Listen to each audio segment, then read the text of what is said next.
통해서 그 대동맥판 그리고 승모판에 대한 사항들을 많이 들으셨을 겁니다. 3천판, 그러니까 트라이커스피드 밸브는 역시 TS, 스테노시스와 리거시테이션이 있는데 스테노시스는 사실 보는 경우가 임상적으로 거의 없다 합니다. 그래서 주로 TR에 대해서 얘기를 할 거고요. 그 다음에 TR에 있어서 가장 중요한 건 결국에는 나중에 슬라이드에서 보여드리겠지만 시비어 TR을 놓치지 않으면 된다라고 저는 생각을 합니다. 시비어 TR만 잘 안 놓쳐도 충분히 아주 유능한 에코를 보는 거고 그때 또 중요한 거는 수술을 하게 되면 이제 알리 펑션이 어떤지를 평가하는 게 매우 중요한데 알리 펑션을 어떻게 평가하는지 말미에 살펴보도록 하겠습니다. 간단한 케이스를 보여드리겠습니다. 지금 영상만 잘 보시면 되고요. 이 환자는 25년 전에 마이트럴 밸브랑 에오틱 밸브 리플레이스를 하고 9년 전에 다시 한번 수술을 했던 그런 환자인데 최근 들어서 자꾸 이렇게 힘들다, 그 다음에 붓는다 해서 왔습니다. 자, 주로 이제 LV를 위시로 한 좌측 심장을 보는 데는 아마 대부분 익숙하실 겁니다. 보시면 에오틱 밸브도 메카니컬 밸브, 마이트럴 밸브, 메카니컬 밸브라는 걸 잘 알 수가 있고 에코 영상이 이렇게 그닥 좋지는 않지만 그래도 LV 펑션이 크게 문제는 없다 정도는 짐작할 수 있고 마이트럴 밸브와 에오틱 밸브의 큰 리거시테이션도 없다라는 거는 잘 알 수가 있습니다. 이 중심에 있는 것들을 체인버는 사실 놓치지 않습니다. 인간에서는. 근데 중심에 없는, 그러니까 약간 비껴져 있거나 그런 체인버들은 상당히 놓치기 쉽습니다. 가령 여기 가운데 있는 거는 놓칠 수 없지만 요 위에 있는 요 RD는 상당히 놓치는 경우가 많고요. 그 외에 이 전체 섹터 중에서 가운데를 차지하는 역시 마찬가지로 이거는 잘 보는데 이쪽 살짝 비껴나간 이 라이트 사이드 체인버는 잘 보지를 않게 됩니다. 그래서 보면은 뭐 아까 말씀드린 그런 사항들은 뭐 괜찮다라고 생각할 수 있는데 약간 좀 비껴서 보면 얘기가 좀 다릅니다. 이거는 좀 더 환자의 이제 레프트 디코프트스로 더 이제 이 울트라사운드 이 RB가 이런 식으로 자로카리움도 잘 트레이싱이 되고 RB가 이제 좀 더 눈에 잘 들어오는데 보시면 컬러 도플러를 켜보니까 굉장히 심한 TR이 있다는 걸 알 수가 있습니다. 거의 폭포수처럼 쏟아지는 그런 걸 토렌셜 TR이라고 요즘 명명을 하는데 그런 TR이 있고 IBC도 상당히 크다라는 걸 알 수가 있습니다. 이 육안으로 봐도 RB 펑션은 그래도 그나마 괜찮다는 게 다행입니다. TR의 시비리티를 측정하는 데, 그레이딩하는 데 있어서 여러 파라미터들이 있습니다. 퀀티티티브 파라미터도 있고요. 대표적인 게 effective regurgitant orifice area, 그 다음에 regurgitant volume. 그 기본적인 어떤 백그라운드와 이론적인 근거는 아까 그 최영 교수님이 얘기하셨던 mitral regurgitation과 사실 크게 다르지 않습니다. 방법론은 거의 똑같습니다. 다만 TR이 나오는 그 이 방향과 그 다음에 울트라사운드 빔의 이 제트가 서로 일치하고 얼라인이 좀 맞추게 이렇게 만든다는 그런 거 외에는 사실 MR을 그레이딩하는 것과 거의 유사하다고 보시면 되고 기준이 약간 숫자가 좀 다르다 정도는 알고 계시면 되겠습니다. 이걸 전부 다 퀀티테이션 할 수 없으니까 세미 퀀티티브한 메저로 이런 몇 가지 지표들이 있습니다. 그 다음에 퀄리티티브한 메저들이 있습니다. 이거는 육안으로 봐서 이런 게 있으면 시비어 TR이겠구나 라는 것을 짐작할 수 있는 메저들입니다. 저희 병원 같은 경우에는 물론 이 퀀티티브 메저도 다 이렇게 보충을 하지만 일견 봤을 때 이런 지표들이 굉장히 중요하게 눈에 들어옵니다. 2020 미국 심장학회의 밸브리스의 가이드라인을 보면은 TR에 대해서는 굉장히 간단하게 되어 있는데 그래도 좀 다행인 거는 이렇게 알고리즘이 이렇게 딱 정형화돼서 나옵니다. 여기서 근데 다른 밸브리스와는 좀 달리 TR은 그냥 시비어 TR이냐 아니면 프로그레스 TR이냐 이것만 잘 알면 되고 시비어 그때 제가 아까 말씀드린 것처럼 시비어 TR이다라는 걸 놓치지만 않으면 됩니다. 그러면은 충분히 저희는 그래도 어느 정도 에코를 잘 봤다라고 평가를 받을 수 있습니다. 저도 처음에 에코를 시작할 때 그랬고 많은 에코를 처음 시작하시는 분들께 제가 한 가지 조언을 드리자면 모든 것을 퀀티테이션 하고 싶어 합니다. 당연한 겁니다. 왜냐면은 딱 봤을 때 이게 맞는지 틀리는지 저도 확신이 안 씁니다. 그때 이제 마음 편하게 안 되는 게 숫자거든요. 숫자를 하려면 이제 퀀티테이션을 잘 해야 되죠. 근데 퀀티테이션을 잘못하면 까딱하면은 더 헷갈리게 만드는 그런 상황이 벌어집니다. 그래서 퀀티테이티브 메셔 내지는 파라미터들과 연관된 핏볼을 열어보세요. 그러니까 쉽게 범할 수 있는 오류를 잊지 않는 것이 매우 중요합니다. 아까 말씀드린 그런 세미 퀀티티브 메셔고요. 요거는 뭐 지금 실라버스도 있고 그리고 엔간한 텍스트북에 있을 수도 있으니까 그거를 참고를 하면 되고, 제가 오늘 말씀드린 거는 이런 거를 평가할 때 있어서 어떤 오류를 범할 수 있기 때문에 이런 거는 좀 주의해서 봐야 된다는 걸 집중적으로 말씀드리겠습니다. 뭐 MR도 그렇고 AR도 그렇고 다른 리거시테이션도 마찬가지다시피 TR에 대해서도 사실 스테이트 오브 아트 페이퍼가 되게 많습니다. 최근 들어서 제가 이제 꽤 그래도 이 강의를 준비하면서 조금 뭐랄까 많이 참고한 내용은 요 페이퍼니까, 요 페이퍼도 실러버스에 있으니까 한번 쭉 읽어보시면 크게 어렵지 않으실 겁니다. 그걸 중심으로 말씀드리겠습니다. 일단 퀀티테이션 할 때 흔하게 우리가 이용하는 방법 중에 하나가 컬러 더플러 제트 에리어입니다. 즉 RA에서 이 TR이 어느 정도의 비중을 어느 정도의 이제 에리어를 차지하느냐라는 것을 이제 퀀티테이션 하게 됩니다. 그래서 제가 다른 데서 이제 에코를 의뢰해서 이제 받아서 이제 다른 데서 찍어온 에코를 보면 실제로 이걸 이렇게 다 이렇게 그려가지고 오시는 분들도 있습니다. 잘 그리면 물론 도움이 많이 됩니다. 그런데 그럴 때 주의할 건 뭐냐면 이 나이퀴스트 리밋을 50에서 70 사이에 맞추는 겁니다. 이게 별 지표가 아닌 것 같지만 이 환자도 62.4에 맞췄으니까 그 표준적인 어떤 컬러 도플러를 이렇게 정해놓고 하는데, 이거를 뭐 가령 이 베이스라인을 이렇게 내렸다든지 이럴 경우에는 이게 정답 오류가 발생하게 됩니다. 그래서 나이퀴스트 리밋을 50에서 70 정도로 맞추고 그 다음에 전체 이 RA 중에서 이 TR이 차지하는 리거시텐트 이 에리어가 어느 정도인지를 보는 게 컬러 도플러 제트 에리어입니다. 주의해야 될 건 뭐냐면 이 뷰와 이 뷰는 사실 똑같은 환자의 뷰인데 이것은 굉장히 심해 보이죠. 거의 한 40%는 좋게 될 것 같고 한 50% 가까이 돼서 시리어 테일러 분들 어렵지 않은데, 이건 어떻습니까? 보면은 그냥 일견 보면은 그 정도 되지 않을 것 같습니다. 그래서 이거를 가지고 보면은 TR이 이렇게 심하지 않네? 라고 생각할 수 있겠습니다. 컬러 도플러 제트 에리어만 보면 이거는 심합니다. 그렇기 때문에 멀티플 뷰를 보고 라지스트 제트 에리어를 가지고 평가를 해라 라는 것입니다. MR 같은 경우에는 그나마 그래도 LV와 LA 사이의 프레셔 그레디언트가 굉장히 세기 때문에 이 제트 에리어를 이렇게 측정하는데 크게 어렵지 않은데, TR 같은 경우는 RV와 RA 사이의 프레셔 그레디언트가 그렇게 크지 않은 그런 체인버들 간의 문제입니다. 그렇기 때문에 똑같은 이 머릿 MR인데 이것은 그래도 꽤 이렇게 큰 비중을 차지하는데 TR 여기서 제트 에리어는 전체 RA에 비해서 상당히 적다는 걸 알 수가 있죠. 그렇죠? 그래서 이런 컬러 도플러 에리어, 제트 에리어를 이용해서 뭔가 할 때 주의할 건 뭐냐면 RB와 RA 사이의 프레셔 그래디언트이 상당히 디펜던트하다, 그런 핏폴이 있다는 걸 아셨으면 좋겠습니다. 비나 컨트랙터를 역시 마찬가지로 잘 이용하는 겁니다. 비나 컨트랙터는 이 프레임 레이트를 잘 맞추고 그 다음에 이 TR이 나가는 방향과 이 울트라사운드 빔이 나가는 방향이 상당히 그래도 온라인 맞춰서 이렇게 잘 봐야 되고요. 그 다음에 이 환자 같은 경우는 상당히 이 뷰를 넓게 잡았습니다. 이러면은 또 오류를 범할 수 있습니다. 그래서 줌인을 하고 섹션을 좀 내로우 다운해서 이렇게 봐야 되는 게 이 비나 컨트랙터를 이용해서 TR을 잘 때, 그레이딩 할 때 주의해야 될 점입니다. 또 하나는 뭐냐면 비나 컨트랙터는 멀티플 뷰에서 서로 다르게 보일 수 있습니다. 가령 이거는 3D 에코이긴 한데요. 이 3D 에코에서 딱 TR을 딱 해보면 TR이 나오는 이 오리피스가 이렇게 길쭉하게 있습니다. 그러니까 이렇게 자르면 굉장히 길게 보일 거고요. 이렇게 자르면 짧게 보일 거고, 딱 여기서 자르면 상당히 짧게 보일 겁니다. 그렇기 때문에 비나 컨트랙터도 역시 볼 때도 멀티플 뷰를 이용해서 봐야 된다라는 점을 한 가지 말씀드립니다. 저희가 볼 수 있는 건 AP4 체인버도 있고, 그다음 쇼레시스도 있고 여러 뷰가 있죠. 그 뷰들을 전부 다 종합해서 이제 TR의 시베리티 그레이딩 해라라는 걸 말씀드립니다.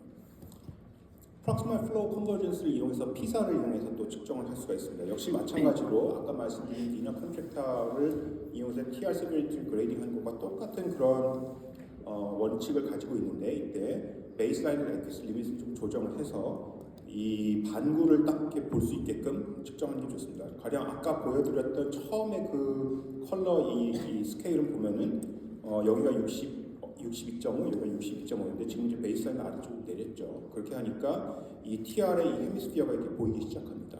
그러면 여기 TR이 가장 좁은 부위에서부터 이 반구의 직경을 재가지고 이 피사를 재게 됩니다. 이 피사를 이용을 하면은 그러면은 이런 어떤 공식을 이용해서 effective regurgitant orifice area와 regurgitant volume fraction을 우리가 이론적으로 계산할 수 있습니다. 그 이론적인 계산은 아까 MR에 대해서도 말씀드렸기 때문에 시간관계에서 말씀드리진 않겠습니다. 그래서 이런 것들을 종합해서 이제 TR을 보통 그레이딩을 합니다. 근데 그걸 하나하나가 잴 수는 없어서 사실 여러 차례 재면서 이 정도면 severe TR이겠구나 정도를 여러분들이 눈에 익히는 게 사실 좀 굉장히 중요하다고 봅니다. 이 환자들 같은 경우는 어떻습니까? 보면은 RB는 LV에 비해서 그렇게 커 보이진 않고요. 여기서 보면은 뭐 마일드 정도인가 싶은 생각. 뭐 비나 컨트랙타도 뭐 이렇게 크지 않고, 근데 다른 데서 보니까 여기서부터는 이제 피사가 보이니까 플로우 컨버전스가 보이기 시작하고 비나 컨트랙타도 꽤 커 보이는 그런 환자입니다. 그래서 이것만 가지고 얘기를 하면은 상당히 좀 위험할 수 있다. 이런 뷰도 종합적으로 잘 봐라라는 걸 말씀드립니다.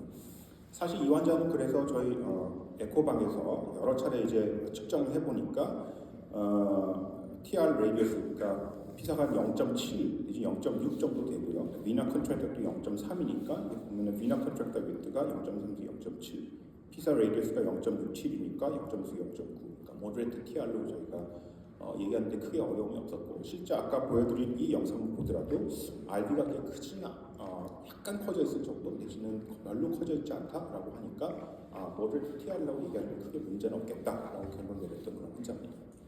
주의할 건 뭐냐? 이런 여러 이제 파라미터를 이용해서 측정을 할 때 어떤 거는 마일드인 것 같고 어떤 건 시비어인 것 같고 그렇습니다. 그렇기 때문에 멀티플 파라미터를 이용해서 이걸 종합적으로 얘기하는 결론 내리는 게 매우 중요하고, 그때 이제 중요한 건 뭐냐면 다른 증거를 잘 찾아보는 게 매우 중요합니다. 아까 제가 처음에 말씀드렸다시피 시비어 TR을 놓치지 않는 게 제일 중요하다고 말씀을 드렸는데, 그때 이제 중요한 것 중에 하나가 그에 관련된 스트럭처럴 어떤 체인지가 있느냐를 잘 보는 게 매우 중요합니다.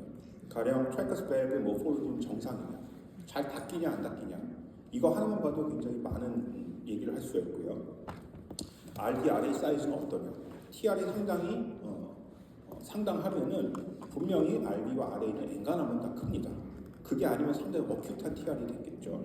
그다음에 IBC 다이아미터는 어떠냐, 만약에 severe TR이 상당히 크로닉하게 진행이 됐다 그러면 IBC도 그에 맞춰서 늘어나는 게 당연한 그 피지올로직 리스폰스인 겁니다. 그렇기 때문에 이런 지표들이 있는지 이런 평가도 같이 해봐야 되고, 중요한 것은 그래서 이런 도플러를 이용해서 퀀티테이션 하는 것도 중요하지만 트라이커스 밸브 모포로지, RB, RA 사이즈, IBC 다이아미터도 같이 함께 봐서 종합적으로 평가하는 게 중요합니다.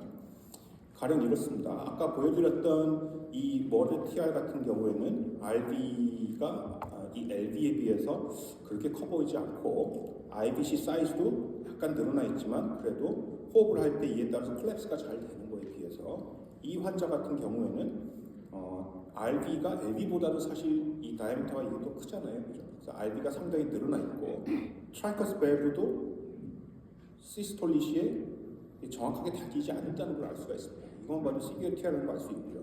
또 인다이렉트 에비던스로 IBC가 매우 크게 늘어나 있고, 그 다음에 숨을 들이쉴 때 콜랩스가 되지 않는 그런 IBC 플래터라의 소견이 있습니다. 이런 걸 모두 종합하면은 지금 이 영상에서 제가 컬러 영상 하나도 보여드리지 않았는데 시비어 TR라고 얘기하는데 크게 어려움이 없으실 겁니다. 그래서 이 환자 같은 경우에는 보면은 비나 컨트랙터가 상당히 크고, 그 다음에 전체 이 RA에 비해서 TR의 이 제트 에리어가 꽤 커서 아마 시비어 TR라고 얘기했는데 크게 부족함이 없겠지만은 2D 모포로지를 보면은 트라이커스 밸브가 전혀 닫히지 않는다는 걸 알 수가 있습니다. 그래서 이런 어떤 컬러 도플러 영상이 없어도 이것만 봐도 엔간해서 시비어 TR이겠구나라고 이제 얘기를 할 수가 있다는 겁니다. 꼭 이런 컬러뿐만 아니라 이 컬러를 보면은 글쎄 뭐 이렇게 심하지 않은 것 같은데 라고 생각할 수 있을지 모르겠지만, 희한하게 이 컬러 도플러 영상에 비해서 LB에 비해서 RB가 그래도 꽤 커 보이고, 그 다음에 잘 보시면 이 트라이커스 밸브가 플레일 모션인지 아니면 프롤랩스인지 뭔지 모르겠는데 트라이커스 모포로지가 우리가 보통 보는 트라이커스 밸브와는 좀 다르다라는 것을 알 수가 있습니다. 그래서 실제로 다른 뷰에서 이제 이렇게 돌려서 보니까 여기서는 보면 확실히 트라이커스 밸브 두 개의 이 리플렛 사이로 전혀 코앞테이션이 안 되는 그런 갭이 커다랗게 있는 걸 알 수가 있고, 여기를 통해서 상당히 큰 TR Z가 보인다는 것을 알 수가 있습니다. 줌인에서 본 거고요.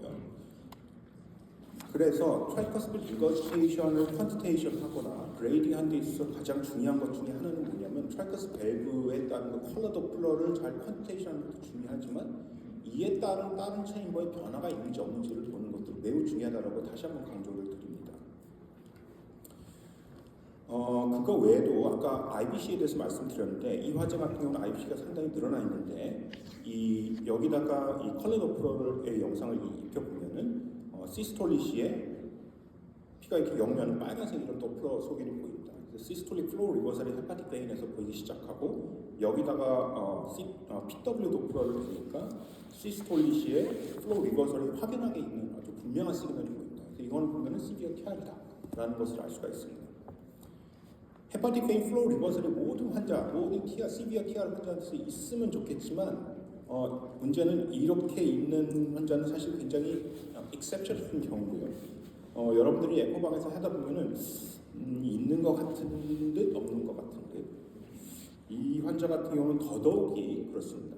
근데 문제는 TR 환자들이 AFib 많이 있기 때문에 AFib 환자 같은 경우는 헤파틱 베인의 시스톨릭 플로우 리버설이 조금 더 불분명한 그런 경향성은 있습니다.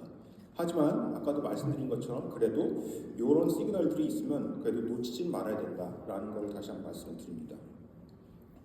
그래서 다시 한번 말씀드리지만 시비어 TR이 언제나 의심이 된다. 그러면 다른 체인버를 꼭 다시 한번 보시기를 다시 한번 강조드리고 특히나 right ventricle, hepatic vein, IVC를 꼭 잘 봐라. 그래서 이것이 늘어나 있거나 헤파틱 베인 플로우 리버설이 있으면 시비어 TR일 가능성이 있겠구나라는 걸 한 번쯤 의심해 봐야 됩니다. 중요한 건 뭐냐? 이런 게 있다고 해서 꼭 시비어 TR은 또 아니라는 겁니다. 그래서 모든 파인딩들이 이런 파인딩들이 있다고 해서 이것은 이퀄 시비어 TR은 아니고 시비어 TR 이외에도 다른 어떤 패톨로지 내지는 패톨로지 파인딩들이 있다라는 걸 염두에 두시고요. 그 다음에 시비어 TR은 사실 대부분 이게 이렇게 늘어나면서 ATUM이 이렇게 늘어나면서 생기는 세컨더리 TR이 그러니까 코앞테이션이 아니라 세컨더리 TR이 많은데 이런 환자들 같은 경우에는 흔하진 않지만 프라이머리 TR 즉 밸브리 플래시가 찢겨지거나 아니면은 거기서 뭔가 폴랩스가 생겨서 생기는 프라이머리 TR도 가끔씩 있다라는 걸 말씀드립니다.